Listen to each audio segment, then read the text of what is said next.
예. 오늘은 제목이 좀 깁니다. 좀 줄이려고 해도 안 됐습니다. 우리 제목을 같이 한번 읽으시죠. 시작. 두루마리를 취하시는 어린 양께 찬양과 경배. 아멘. 오늘은 계시록 5장 1절에서 14절 말씀을 같이 나눌 텐데요. 먼저 7절까지 말씀. 임봉한 두루마리를 어린 양이 취하신다. 내가 보매 보좌에 앉으신 이의 오른손에 두루마리가 있으니 안팎으로 썩고 7인으로 봉하였더라. 누가 그 두루마리를 펴며 그 인을 떼기에 합당하냐 하나 하늘 위에서 땅 위에서나 땅 아래에 능히 그 두루마리를 펴거나 보거나 할 자가 없더라. 그 두루마리를 펴거나 보거나 하기에 합당한 자가 보이지 아니하기로 내가 크게 울었더니 장로 중에 한 사람이 유다 지파의 사자 다윗의 뿌리가 이겼으니 그 두루마리와 그 7인을 떼시리라 하더라. 내가 또 보니 보좌와 네 생물과 장로들 사이에 한 어린 양이 서 있는데 일찍이 죽임을 당한 것 같더라. 그에게 7뿔과 7눈이 있으니 이 눈들은 하나님의 7영이더라.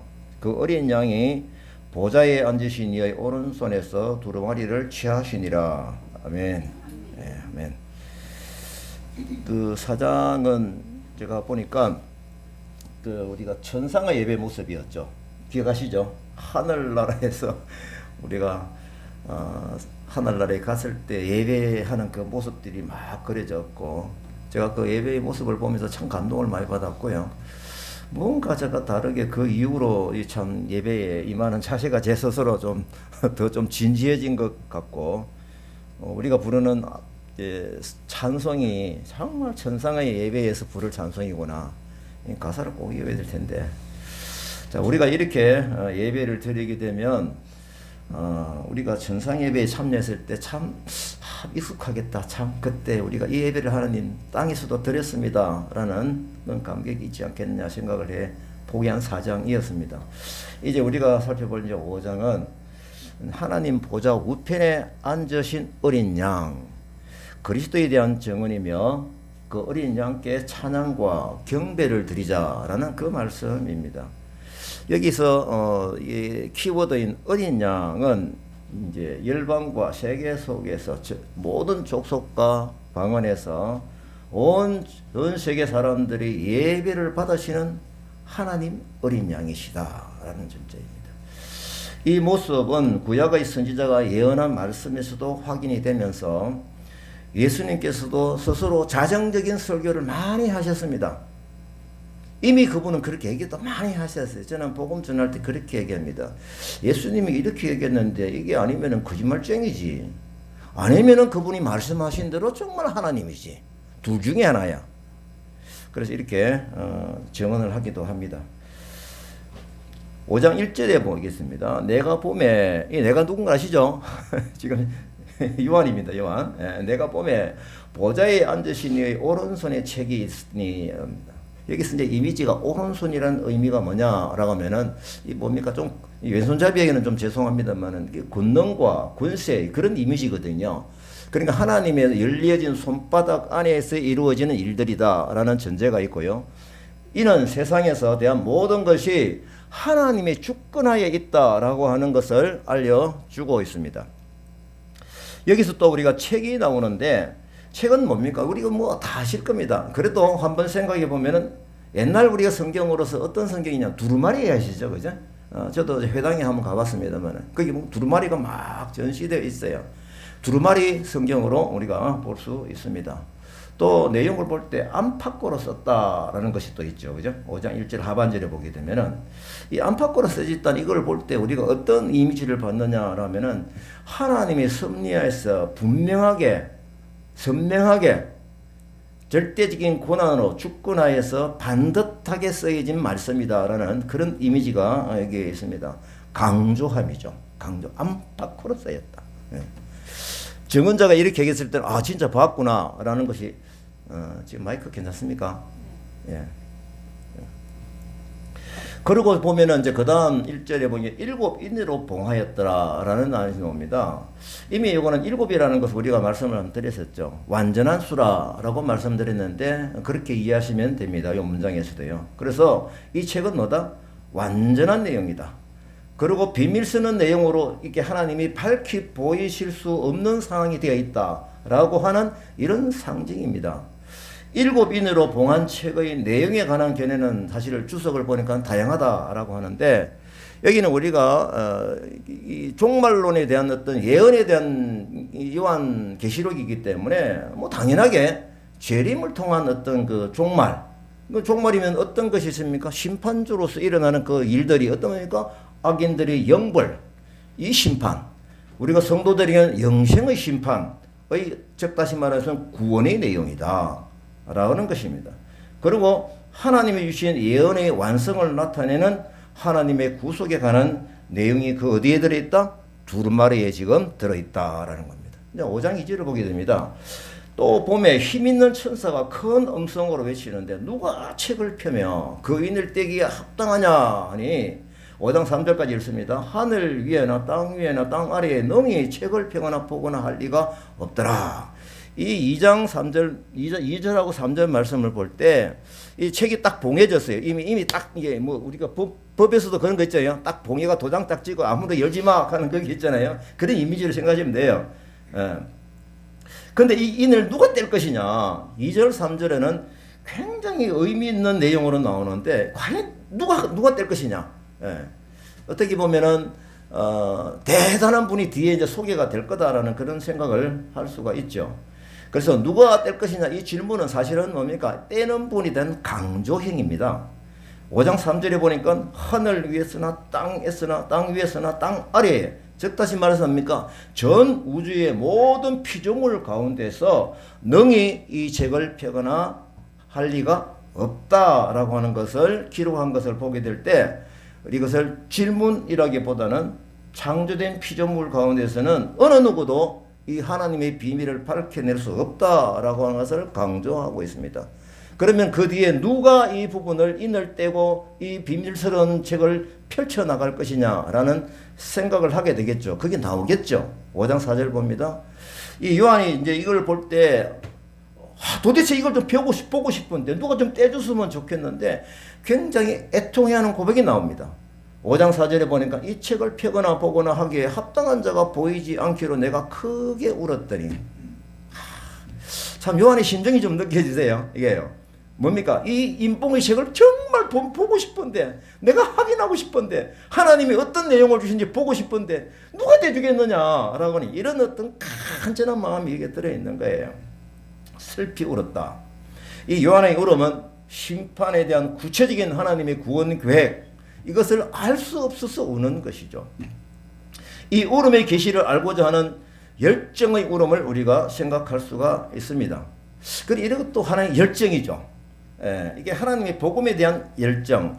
제가 이걸 생각하다가 갑자기 원고를 쓰다가 다시 반복하면서 읽다가 어제 그 파키스탄 청년들 이제 그 호시탐탐 노리다가 기회가 와가지고 임난하고 후세인 이 5층에 이제 제가 있는데 오락해서 올라왔어요. 올라와가지고 애들이 많으면 좀 말하기 좀 어렵더라고요. 딱 2명이니까 됐어요. 그래 앉아봐라 하고 싶은 얘기를 했는데 제가 이제 이 무슬림들이 하고 우리 기독교에서 비슷하다. 그 애들 막 비슷하고 뭐 거의 같습니다 하고 이래요. 막 알라가 하나님이고 막 이래. 이 정확하게 알지 못하면 대답을 잘못하면 큰일 납니다. 그래서 알라에서 꾸란에서 얘기하고 있는 그 알라하고는 하나님하고는 다른 부분입니다. 다른 부분이고 그들은 성경을 거의 뺏겼었어요. 거의 4분의 3이 같다 하거든요. 근데 자기가 하고 싶은 얘기 놓고 나머지 집어넣은 거예요. 이때 어떻게? 자 어쨌거나 그들이 가장 우리가 제가 알죠. 그들이 구원은 너희들이 어떻게 천국 가냐? 천국은 무조건 가야 되지. 그게 핵심이야. 근데 그들은 뭡니까?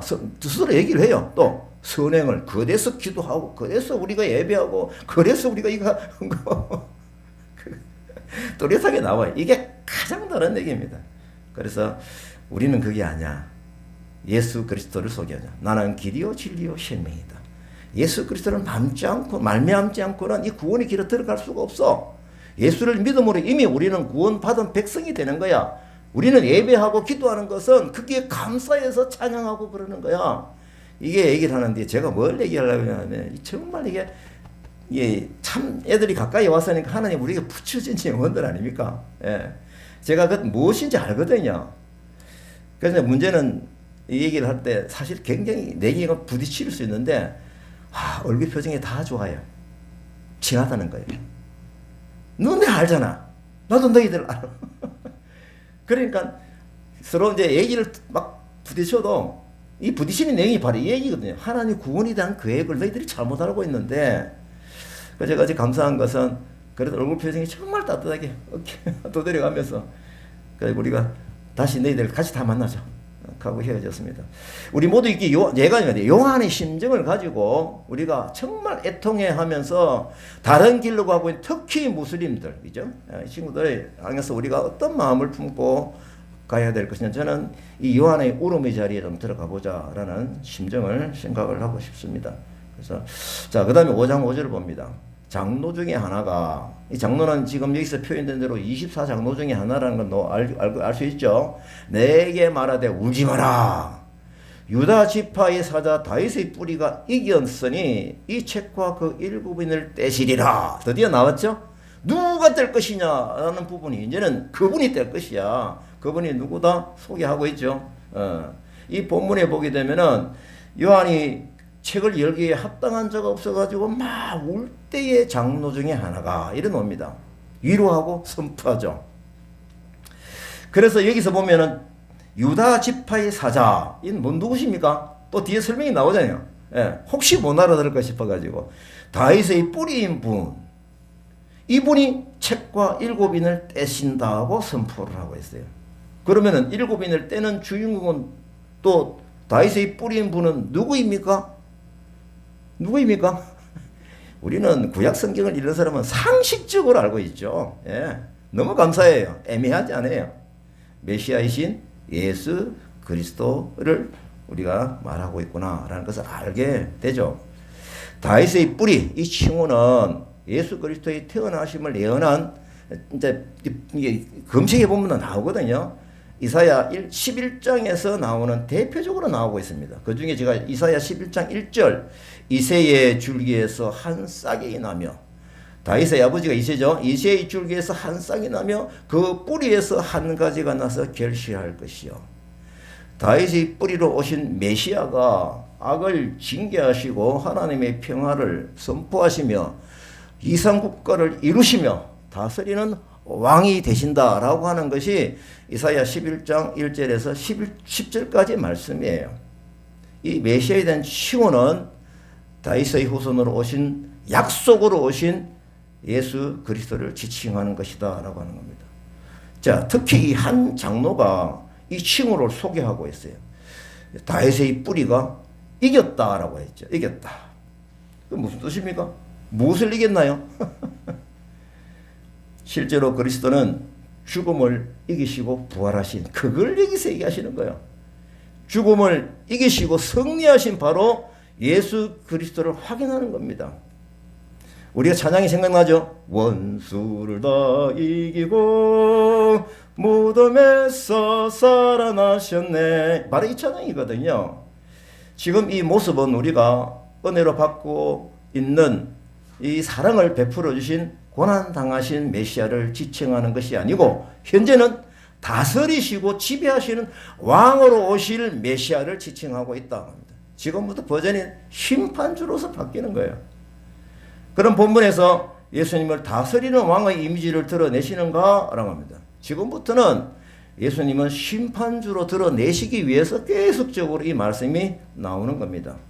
이렇게 이기신 분이 예수 그리스도이시다. 이분이 최후의 두루마기 인을 떼면서 그 두루마기에 기록된 심판 예언을 선포하는 심판주가 되신다라고 하는 바로 그 말씀입니다. 5장 6절입니다. 내가 또 보니 어린 양이 섰는데 일찍 죽음을 당한 것 같더라. 이 5장 6절은 또 보면 뭡니까? 이제 그 과거에 예수 그리스도께서 하신 일을 지금 설명을 하는 거예요. 그분이 이런 분이야. 그죠? 인을 떼시는 예수님이 이미 보여주셨던 옛 희생의 모습, 사랑의 모습, 구원의 모습인 것이죠. 이 어린 양의 표현은 잘 아시는 대로 속죄 제물로 순종하신 예수님을 지칭하는 그런 이미지죠. 예수 그리스도의 온유하심과 희생을 드러내시는 거죠. 순종을 드러내시는 겁니다. 과거에 십자가에 죽으셨으나 지금은 살아계신 바로 그분이야. 이 얘기입니다. 예수 그리스도께서 이 땅에서 이미 보여주신 십자가의 사랑으로 인간을 구원하셨을 뿐 아니라 지금은 어떻다? 중보자로서 보좌 우편에서 십자가의 대속의 사건 그 흐름 구원의 소식을 계속적으로 우리 인생에게 뭡니까? 진행되게 하셔서 이때 심판자리에 가기 전까지 너희들이 믿고 따라오느라 바로 이 메시지가 여기에 같이 들어있는 겁니다. 예수 그리스도께서 이렇게 구원의 길을 열어주시고 생명의 길을 열어주셨는데도 불구하고 깨닫지 못하고 뛰고 서 있다라고 하면은 영벌로 심판을 받게 되는 그런 사랑의 메시지가 이게 확 담겨 있는 거예요. 포함되어 있는 거예요. 그 배경을 알려주시는 겁니다. 그래서 심판의 예언은 우리 인생에게 겁을 주는 것이 아닙니다. 예. 이걸 미리 예고하면서 생명의 길로 돌아서라고 하는 그런 안타까운 부르짖음이 심판주로서의 예수 그리스도의 메시지인 겁니다. 그게 요한계시록입니다. 요한계시록은 뭐 그냥 겁을 주고 막 심판하고 아이고 큰일 났다 하고 이런 상태가 아니라는 겁니다. 우리에게 희망의 메시지, 그죠? 예. 새 생명과 새 하늘을 약속하는 바로 그 메시지가 요한계시록인 거예요. 예. 여기까지 이제 깨달아지니까 우리가 특히 무슬림 청년들 특히 마음이 그래요. 예? 무슬림 청년들 이 친구들이 거의 뭐 종교생활을 얼마나 열심히 합니까? 세상에 이렇게 열심히 해요. 애들 한두 명이 아니에요. 그 두 명 다가 똑같이 눈을 부라리고요. 우리가 왜 예배하는지 기도하는지 마음에서 막 설명하는데요. 예. 그래서 우리가 이 말씀을 읽을 때 다시 새로운 사명이 좀 깨달아지고 뭐 무슬림 뿐이겠습니까? 예. 불교나 여러 가지 다른 우상의 종교에 찌들려 있는 그 청년들 가까이 왔지 않습니까? 예. 우리에게 붙여주시지 않습니까? 어린 양이 있었던 그 예수님이 지금 이제 요한에게 이렇게 보여집니다. 6절 하반절을 봅니다. 보면 어린 양의 모습이 어떻게 보이냐? 7 뿔과 7 눈이 있으니 눈은 온 땅에 보내심을 입은 하나님의 7 영이더라. 여기서 7 하는 것은 완전한 수라는 걸 말씀을 드렸죠. 그럼 뿔은 뭘 상징할까요? 힘을 상징하는 겁니다. 힘을. 7은 완전한 걸 상징하니까 결국 어린 양이 소유한 7뿔은 부활하시고 성천하신 그리스도의 완전 무결하신 권세와 능력을 드러내고 있다라고 하는 겁니다. 그래서 눈은 또 뭡니까? 우리가 이 이미지는 지혜와 통찰력 이런 거거든요. 결국은 예수님께서 이런 눈을 가지시고 우리를 지금 현재 뭡니까? 통찰력으로 보고 계시고 우리를 지켜보고 계신다라고 하는 그런 이미지가 여기에 들어있는 겁니다. 지금도 살펴보고 계시겠죠. 5장 10절입니다. 어린 양이 나와서 보좌에 앉으신 이의 오른손에서 책을 취하시니라. 세상의 모든 통치가 어린 양을 통해서 성취되는 것이다 라고 하는 것을 분명하게 알려주고 있습니다. 그래서 어린 양으로 구원을 이루신 그리스도께서 하나님의 구속 계획을 성취시킬 권한과 권위와 모든 능력을 부여받았다라고 하는 것을 다시 한 번 더 확인을 하고 있는 것입니다. 이분이 어린 양 예수 그리스도 있습니다. 여기서 우리가 심판주로서 그냥 막 심판주 예수, 심판주 그리스도 이렇게 하면 되는데 왜 자꾸 어린 양 이 단어가 나올까요? 말씀드렸잖아요. 어린 양 보여주신 희생으로 보여주신 우리를 구원하신 그 예수 그리스도다. 그러니까 복음으로 돌아오너라. 안 그러면 너희들이 계속 버티고 있으면 심판 이렇게 받게 돼. 그 얘기거든요. 사랑의 메시지인 거예요. 자, 5장 8절에서 14절 말씀입니다. 이 보면 또 어린 양께 찬양과 경배, 또 어린 양이 나오죠. 요거는 이제 뭡니까? 교도가시겠습니다. 네. 그 두루마리를 취하심에 네 식물과 24장로들이 그 어린 양 앞에 엎드려 각각 금은고와 향이 가득한 금대접을 가졌으니 이 향은 성도들의 기도들이라.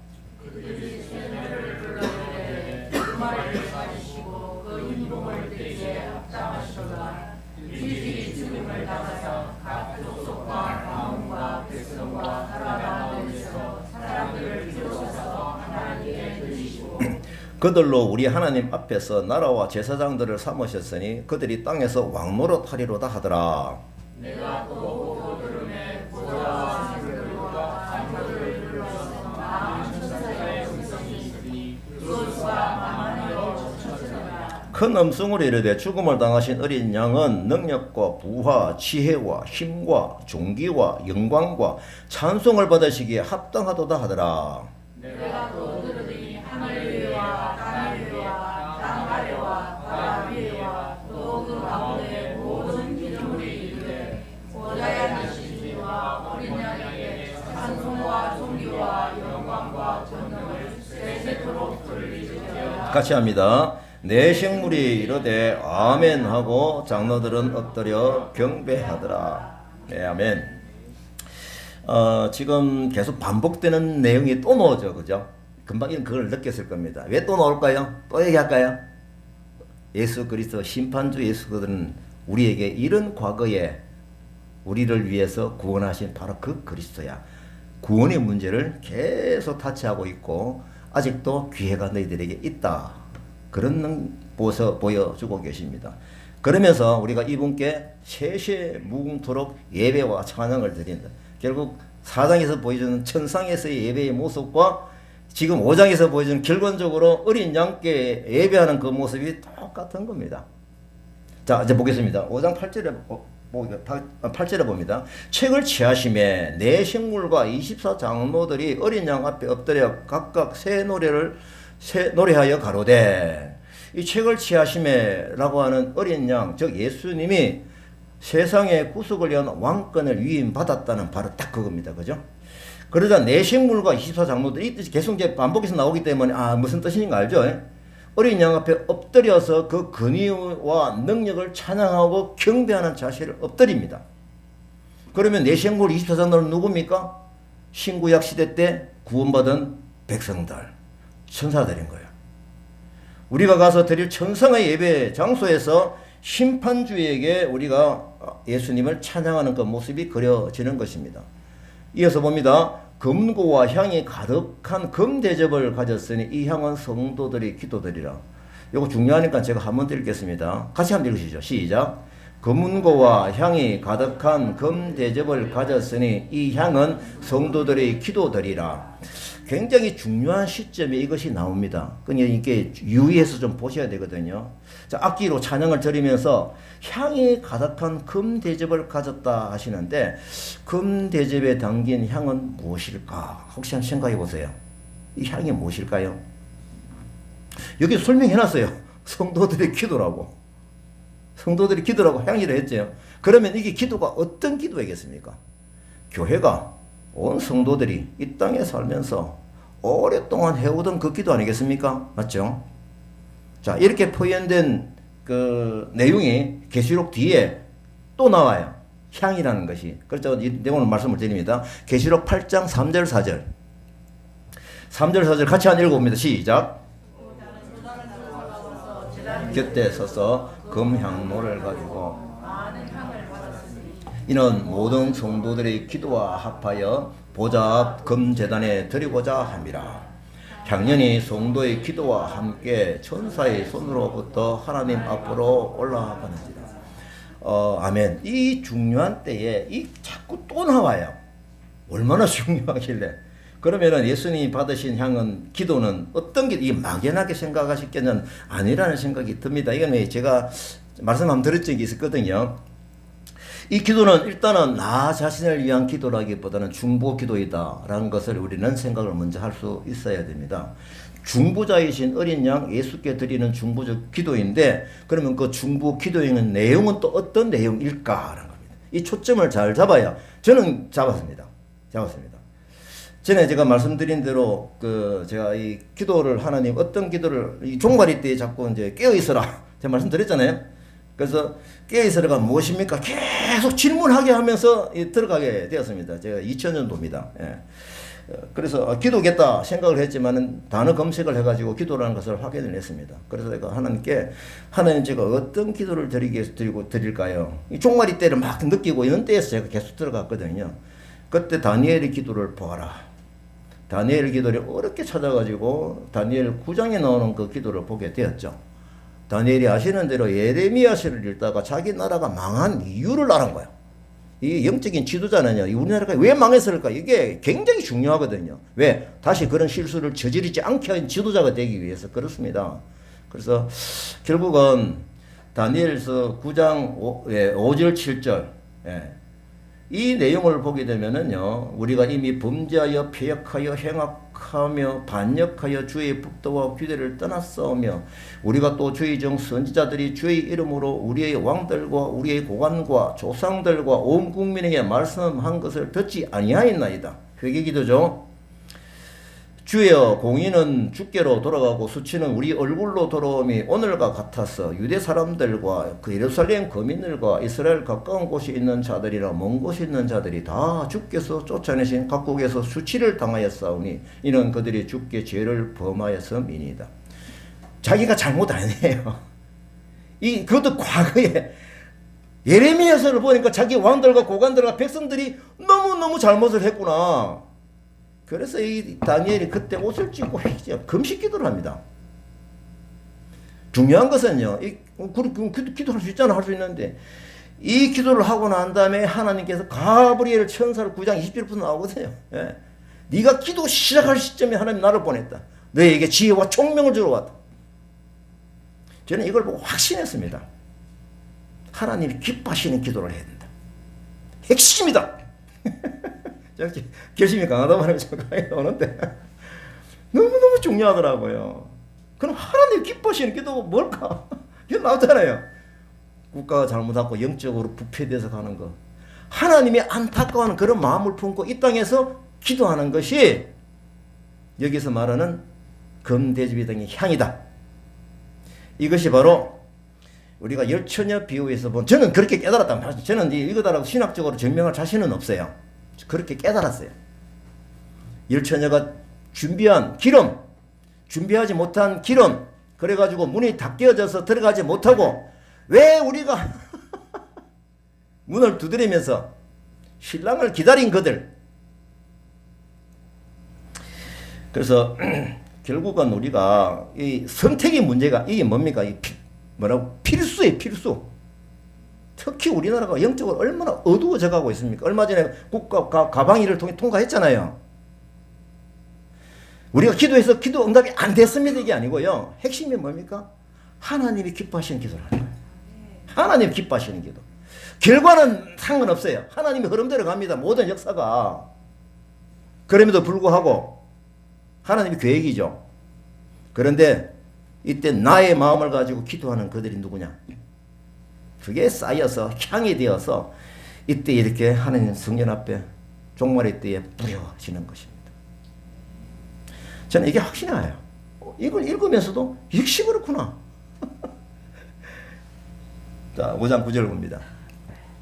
그들이 새 노래를 불러 이르되 두루마리를 가지고 그 인봉을 떼기에 합당하시도다. 일찍이 죽임을 당하사 각 족속과 방언과 백성과 나라 가운데서 사람들로 피로 사서 하나님께 드리시고. 새 노래는 뭡니까? 새 노래로 찬양한다. 그죠? 뭐 그런 이미 시편이 자주 나오는 표현입니다. 이 새 노래를 그러면 받으시는 분이 누구일까요? 두루마리를 가지시고 인봉을 떼기에 합당한 분, 바로 그분 예수 그리스도인 겁니다. 뭘 새 노래로 찬양합니까? 예수님의 그 희생적인 어린 양, 계속 어린 양이 나오잖아요. 그 사랑을 절대 잊지 마라. 절대 잊지 마라. 계속 반복되는 이유가 너희들이 매일 10번을 부르짖더라도 이 부분을 잊지 마. 희생적인 사랑 때문에 구원받은 자로서의 그 찬양 아니겠습니까? 자, 구원받은 자리에 내가 구원받아서 올라갔어요. 그러면 이게 왜 내가 구원받았는지 원인이 이제 확실하게 결과적으로 나왔잖아요.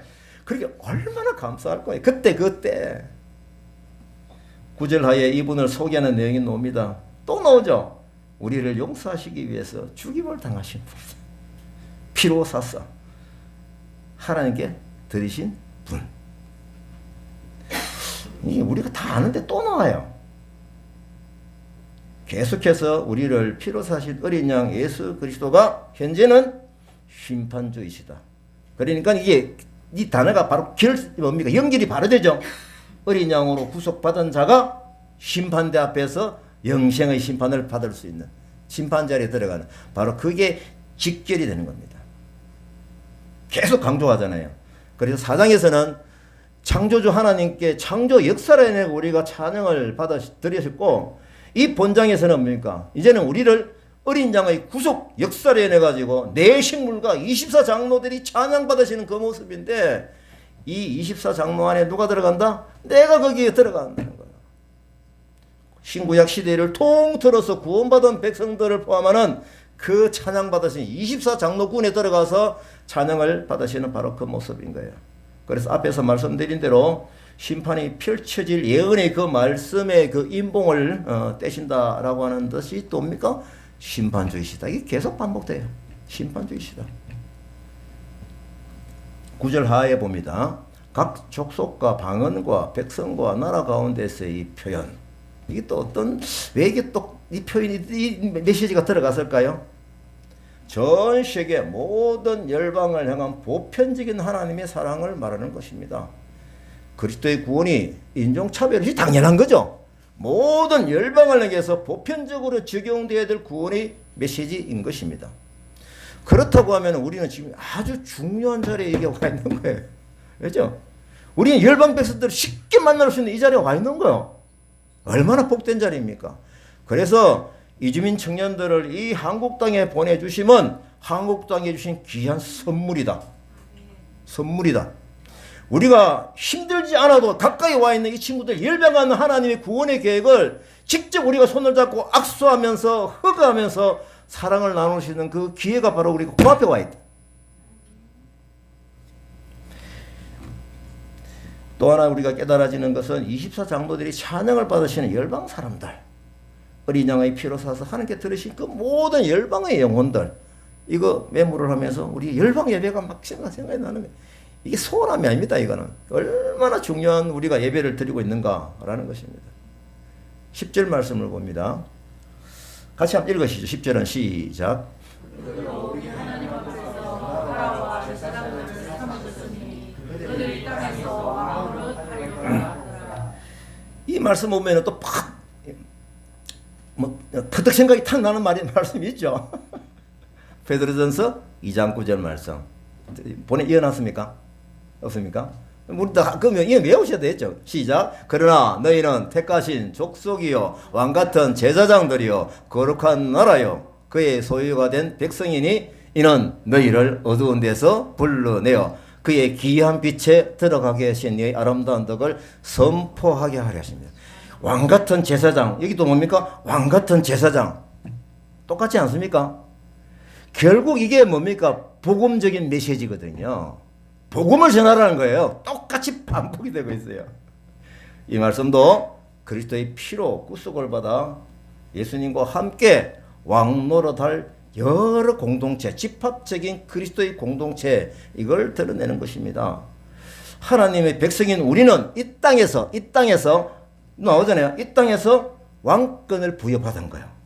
여기서 주의해야 될 것은 뭐냐? 제가 말씀을 드렸어요. 이 왕권은 뭘 위한 왕권입니까? 하나님의 아름다운 덕을 선포하는 왕권입니다. 딴 데다가 왕권을 사용하면 안 돼요. 제가 전에 말씀드렸잖아요. 저는 옛날에도 그랬어요. 사실은 장모 때 자꾸 목사님들 사실 마음에 만들 때 야 우리도 왕같은 제사장이야. 뭐 다들 경험하실 겁니다. 이 복음을 전할 때 영적인 전투 현장에서 뚜렷하게 필요한 왕권입니다. 이 생각하니까 제가 옛날에 그 영화 볼 때 진짜 신나게 본 거 있었거든요. 아멘하사 출두야! 그거 보면 신나죠 그냥. 조선시대의 왕이 비밀리에 지방을 보내가지고 관리들이 부패를 감시하고 백성들이 억울함을 풀어주기 위한 암행어사 제도 아닙니까? 근데 암행어사 그 패를 갖다 뭐 아무 데나 시장에 가가지고 막 들이대면 됩니까? 동창에 가가지고 복음으로 들여내야 되죠. 뭐 계급장 달듯이 그걸 들여내야 되겠네. 아무 데나 들이대면 안 돼요. 우리가 예수 그리스도의 아름다운 덕을 선포할 때 너희를 어두운 데서 불러내어 하나님의 그 덕을 선포하는 것. 사탄의 방해를 받지 않도록 왕권을 부여하셨잖아요. 이게 왕권입니다. 결국은 우리가 복음 전함이라는 내용이 여기에 또 들어있는 거예요. 10절 하에 봅니다. 저희가 땅에서 왕노릇 하리로다. 그죠? 땅에서 복음 전하는 영적인 전투 행정에서 뭡니까? 왕권을 주어서 권세로서 이기게 하겠다는 거예요. 여기서 분명해지는 것은 있습니다. 우리가 열방을 향해서 복음을 전하는 왕권을 행사하는 우리들인 거예요. 엄청난 겁니다. 우리 위치가. 미래의 심판주 예수님과 함께 영원히 온전한 왕노릇을 하게 될 것이라고 하는 엄청난 예언이 여기에 들어있는 겁니다. 엄청난 예언이라 하면 우리에게 무게감으로 엄청나게 다가오는 그 예언인 거예요. 인마이 포켓할 수 있는 5장 11절 내가 또 보고 들으매 보좌와 생물들과 장로들을 둘러선 많은 천사들이 음성이 있으니 그 수가 만만이요 천천이라. 본절에서 우리가 어린 양이신 그리스도 구속사역을 찬양하는 이들이 누구냐? 네 생물과 24장로들 표현이 됐다가 지금 뭡니까? 차차 많아져서 수가 만만이요 천천이더라. 이렇게 확대되는 거잖아요. 7장 다니엘서 7장 10절에 이런 표현이 나오길래 또 찾아봅니다. 불이 강처럼 흘러 그의 앞에서 나오며 그를 섬기는 자는 천천히요 그의 앞에 못을 선 자는 만만이며 심판을 베푸시는데 책들이 펴놓았더라. 다니엘서하고 똑같죠? 그래서 전에 말씀드렸잖아요. 요한계시록은 구약 성경과 같이 연결해서 봐요. 똑같아. 참 대단합니다. 그 700년 전, 800년, 1000년 전 예언되어지는 그런 예언서들이 요한계시록에서 그대로 또 선명하게 또 대략 구체적으로 드러나는 것이죠. 셀 수 없을 정도의 많은 무리가 동시에 모든 천사들에게도 찬양을 받으시기에 합당한 분 예수 그리스도. 이제 5장 12절 14절입니다. 12절 14절 같이 한번 읽어보시죠. 시작. 큰 음성으로 이르되 죽임을 당하신 어린 양은 능력과 부와 지혜와 힘과 존귀와 영광과 찬송을 받으시기에 합당하도다 하더라. 내가 또 들으니 하늘 위에와 땅 위에와 땅 아래와 바다 위에와 또 그 가운데 모든 피조물이 이르되 보좌에 앉으신 이와 어린 양에게 찬송과 존귀와 영광과 권능을 세세토록 돌릴지어다 하니 네 생물이 이르되 아멘 하고 장로들은 엎드려 경배하더라. 아멘. 지금까지 보여준 결론의 모습이잖아요. 수많은 천사들과 장로들이 찬양하는 모습, 예배하는 모습인 거예요. 그래서 우리가 4장과 5장을 더불어서 창조주 하나님께 예배하는 모습, 어린 양께 예배하는 찬양과 예배하는 모습 똑같은 거예요. 결국은 이걸 볼 때도 예수 그리스도 창조주 하나님, 우리를 구속 원하신 예수 그리스도 똑같이 찬양을 받으시기에 합당하신 하나님이신 거다라고 하는 것을 나타내고 있습니다. 여기에 찬양 내용 중에서 초자의 능력, 충만한 상태의 부, 또 지혜는 뭡니까? 전지전능하다는 뜻 아니에요. 힘은 악을 멸망시키는 그런 힘이고요. 이런 모든 것들을 가지신 예수 그리스도, 십자가의 부활로 증명해 주신 예수 그리스도께서 우리 피조물들이 찬양을 받으시기에 합당하시다라는 것을 드러내고 있습니다. 저는 계시록 5장 말씀을 쭉 전하기 위해서 메모를 해가며 말씀을 준비하면서 너무 깨달아진 것이 참 많았습니다. 그래서 심판주 예수님을 드러내시는데 동시에 이분은 어린 양으로서 피를 흘리신 바로 우리를 구원하신 그분이었구나. 그리고 부활하셔서 그랬구나. 라는 것을 다시 한 번 더 다른 말씀을 통해서 깨닫게 되는 것입니다. 그래서 저는 또 우리는 앞으로 천상에서 예배 드려질 뭡니까? 24장로 안에 다 들어가 있는 아름다운 하나님의 백성들인 것입니다. 제가 이 말씀을 전하면서 한 세 가지가 마음속에 남아서 제가 다시 한 번 더 결론을 드리고 말씀을 마치도록 하겠습니다. 아까 제가 말씀드리면서 좀 강조를 좀 했는데요. 계시록 5장 8절에 뭡니까? 금대접, 성도들이 기도. 이것이 저는 개인적으로 이게 다니엘의 기도 보여준 그 기도구나. 하나님 기뻐하시는 그 기도구나. 이걸 내가 얼마나 많이 모아서 하나님께 심판주 앞에 갖다 드리면 좋을까? 예. 그리고 우리가 10절에 보니까 그들이 땅에서 왕노릇하리로다. 그죠? 우리가 이 땅에서 제사장의 왕권으로 이주민들에게 복음을 전하고 있음이 참 감사하다. 라는 것이 감사가 좀 있었고, 그 다음에 13절에 보니까 보좌에 앉으시니와 어린 양에게 찬송과 존귀와 영광과 능력을 세세토록 돌릴지어다. 나중에 우리가 천상에서 예수님께 또 창조주 하나님께 예배하며 찬송을 부를 때에 우리가 전도하여 하나님의 백성이 된 그 친구들, 청년들, 캄보디아, 네팔, 라오스, 방글라데시, 필리핀, 스리랑카, 파키스탄 이런 청년들과 같이 손잡고 찬양하는 그 모습을 상상해 보는 것입니다. 예. 얼마나 참 기쁠까요? 또 그 친구들 얼마나 기뻐할까요? 같이요. 예. 그런 모습을 생각해 보면은요, 우리가 이 복음을 전하는 그 부분이 내 속에서 내가 뭐 I can do it, 뭐 나는 할 수 있다 이게서 나오는 것이 아니고요, 하게 하시는 그 힘에 의해서 우리가 순종하면서 잘 갈 수 있는 그 길이 되지 않을까 생각해 봅니다. 참 4장 5장을 통해서 저는 개인적으로 참 예배가 이거구나 하는 것을 참 크게 깨달았습니다. 아멘.